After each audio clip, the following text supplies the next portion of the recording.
Afrofuturismo, Yorubá, Aventura. O Caçador Cibernético da Rua 13 é o primeiro volume de uma série afrofuturista do escritor Fábio Cabral, que nos ensina sobre a cultura negra, os deuses e a ancestralidade com uma história de aventura que flerta com o ritmo frenético das histórias em quadrinhos.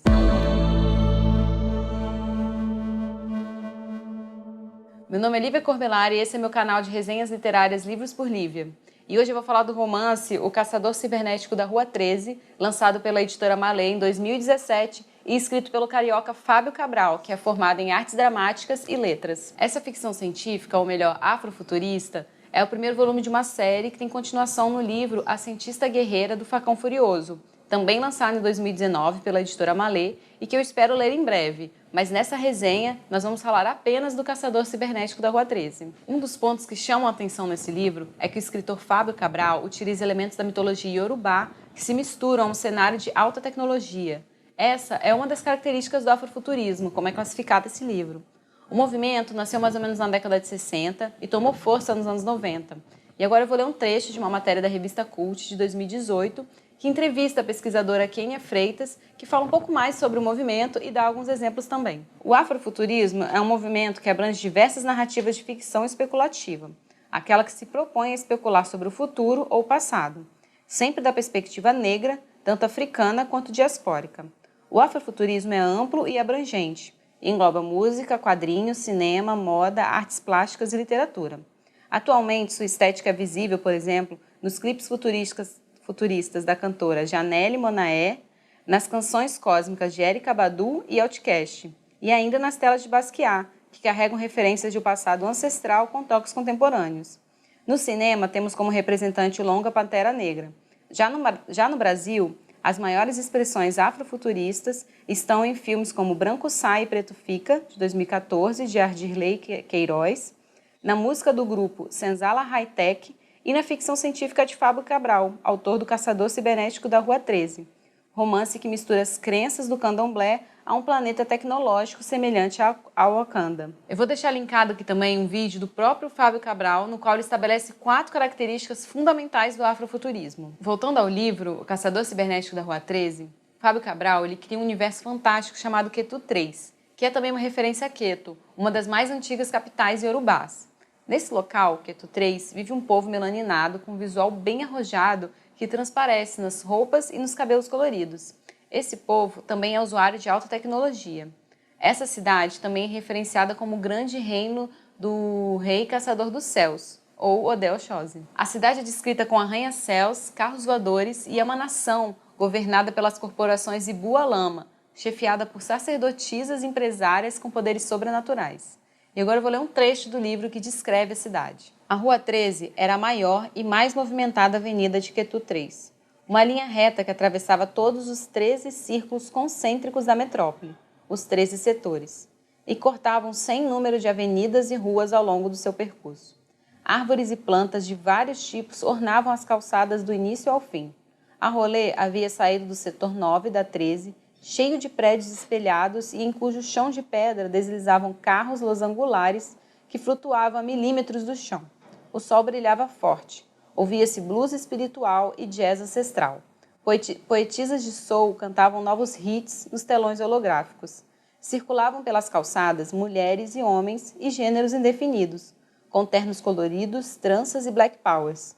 Conversavam, jogavam e trabalhavam em seus dispositivos enquanto andavam ou voavam. Além das descrições do autor, contamos com algumas ilustrações do artista Rodrigo Cândido, que também fez a capa do livro, e que revelam um pouco mais sobre essa cidade e o seu povo. Nesse lugar, mais especificamente na Rua 13, a rua mais importante da cidade, vive o protagonista da história, o jovem João Arrolé, que é um caçador de aluguel de espíritos malignos.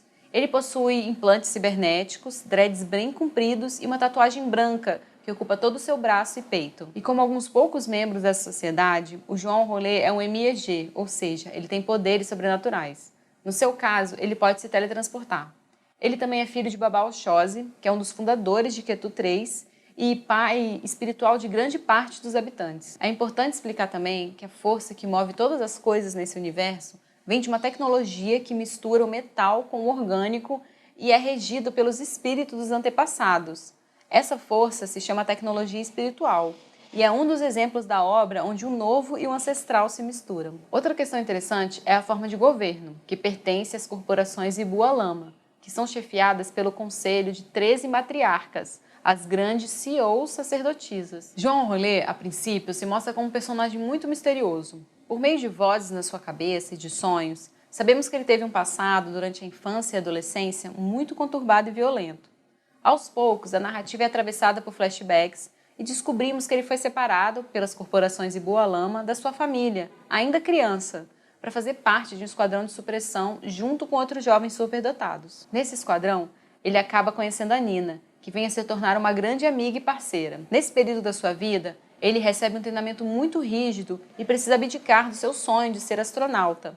E durante alguns anos, o seu trabalho foi matar o que as corporações chamavam de anomalias. João Rolê tenta esquecer e superar esse período da sua vida a todo custo.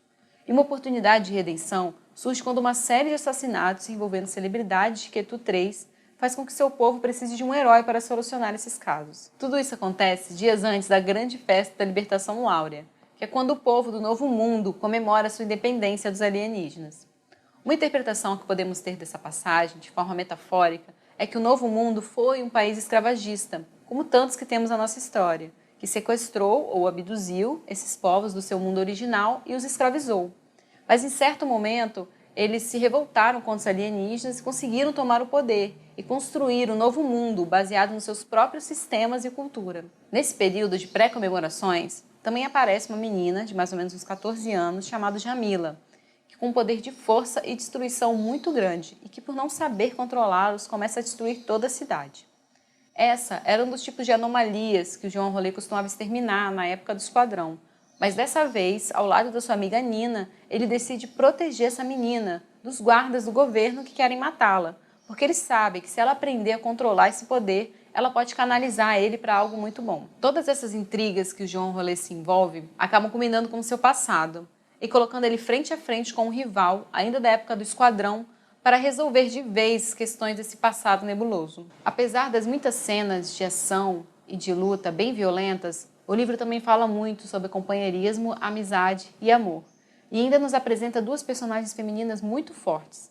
A guerreira, Nina Onise, e a curandeira, Maria Aroni, que assumem um protagonismo próprio e muito interessante dentro da história. A leitura do livro é bem dinâmica.